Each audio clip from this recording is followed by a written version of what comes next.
Hi guys, ഞാനിവിടെ പുകയില്ലാത്ത അടപ്പ് clean ചെയ്യുവാൻ പോവുകയാണ്. ആഴ്ചയിൽ ഒരിക്കലൊക്കെയാണ് ഇത് ക്ലീൻ ചെയ്യുന്നത്. ആവെ കരി പിടിച്ച് മോശമായി ഇരിക്കുകയാണ്. ഇത് നന്നായിട്ട് ആദ്യം നനച്ചതിന് ശേഷം സ്ക്രബ്ബർ ഉപയോഗിച്ച് സോപ്പ് ഉപയോഗിച്ച് നന്നായിട്ട് ഉരച്ച് കഴുകണം. നന്നായിട്ട് നല്ല അഴുക്കുണ്ട് ഇതിൽ.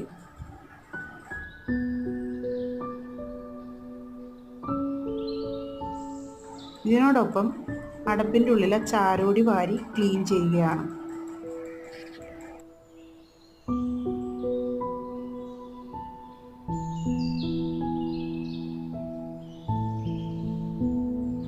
ഇതിന് ശേഷം ഒരു തുണി ഉപയോഗിച്ച് നന്നായിട്ട് ഉരച്ചിട്ട സ്ഥലം ഒന്നും കൂടി ക്ലീൻ ചെയ്ത് ലാസ്റ്റായിട്ട് പേപ്പർ ഉപയോഗിച്ച് ഒന്നും കൂടി ക്ലീൻ ചെയ്ത് എടുക്കുകയാണ്. ഇപ്പോൾ പറ്റുന്ന രീതിയിൽ വൃത്തിയാക്കിയിട്ടുണ്ട് ഗൈസ്.